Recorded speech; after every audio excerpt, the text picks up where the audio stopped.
Une cinquantaine de jeunes venus de 9 pays d'Afrique ont pris part à la session parlementaire des jeunes des bassins transfrontaliers des pays de l'Afrique de l'Ouest qui s'est tenue du 24 au 26 avril 2024 à Ouagadougou. Durant 72 heures, ces jeunes et les différentes parties prenantes ont réfléchi sur les problématiques liées à la gestion durable de l'eau et de l'assainissement et au changement climatique en Afrique. L'initiative est du Parlement national de la jeunesse burkinabé pour l'eau. Pour son président René Bailly, cette session a servi de cadre de dialogue et de contrôle de l'action de coopération transfrontalière entre les pays de l'Afrique de l'Ouest. Nous avons mis en exergue la contribution financière en matière d'eau, qui est un mécanisme qui est promu au niveau du Burkina Faso. Et au-delà de cet aspect, l'amélioration des ressources fait de la jeunesse un porte-flambeau. Parce qu'on sait que le conflit autour de ça, si c'est mal géré, le conflit autour de ça, s'il n'y a pas une implication ou une gestion inclusive de ces ressources-là.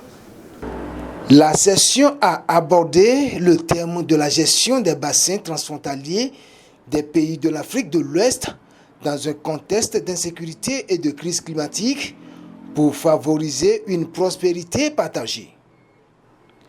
Les délégations participantes à cette session ont vu une amélioration de leurs capacités concernant l'approche de coopération transfrontalière. Je suis très ravie de participer à cette session parlementaire en tant que jeune déléguée représentante de mon pays, le Tchad. Ce fut vraiment un moment de partage, d'échange entre des personnes, des jeunes comme moi. Cette rencontre vraiment a été fructueuse parce qu'à travers cette rencontre, on a beaucoup appris sur la gestion des bassins transfrontaliers. Et je pense qu'au sortir de cette rencontre, on va mener beaucoup d'actions. À l'issue des 3 jours d'échange et de plaidoyer, des recommandations ont été formulées pour renforcer les acquis déjà engrangés sur le terrain. Une des recommandations, tel qu'on l'a dit, c'est vraiment travailler à prioriser ce secteur-là, surtout dans la sous-région, en contexte de changement climatique et des défis sécuritaires. Au niveau de la jeunesse, quand on continue de s'engager, non seulement pour pouvoir rehausser la voix et le plaidoyer, mais aussi agir sur le terrain à travers des actions concrètes.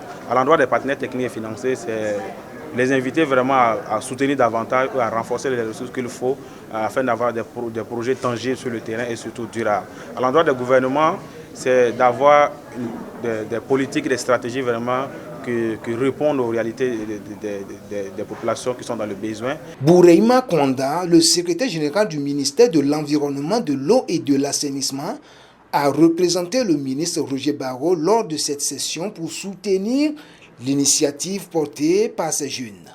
De leur côté, les partenaires techniques et financiers ont réaffirmé leur volonté d'accompagner la jeunesse. Alors c'est un message de satisfaction. Comme vous le savez, nous avons au niveau du Burkina accueilli cette session parlementaire des jeunes pour l'eau avec beaucoup de satisfaction, beaucoup d'enthousiasme, parce que c'est une très belle initiative. Nous avons eu de très belles communications lors de ces 3 jours-là.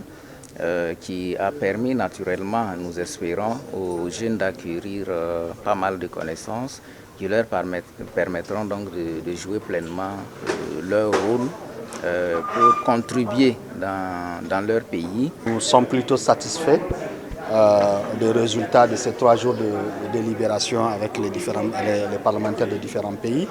Si nous sommes là, c'est pour marquer justement ces soutiens. Cet encouragement à l'ensemble des parlementaires, à l'ensemble de la jeunesse engagée ici présente aujourd'hui, pour dire que nous croyons en eux. Nous sommes en train de les accompagner à créer les cadres de collaboration, de coordination au niveau de la région qui puissent permettre plus facilement de passer du discours aux actions, pour que la jeunesse puisse finalement, ou l'ensemble des jeunes dans nos différents pays, puissent passer des acteurs passifs à des acteurs actifs du changement et surtout dans les questions de gestion intégrée des ressources en eau et de gestion des points d'eau transfrontaliers. Le Togo, le Ghana, le Sénégal, la Guinée, le Bénin, Le Cameroun, le Tchad, le Niger et le Burkina Faso sont les 9 pays qui ont participé à cette session. Il est à souligner que l'Afrique de l'Ouest compte à elle seule 11 bassins hydrologiques qui traversent ses frontières nationales.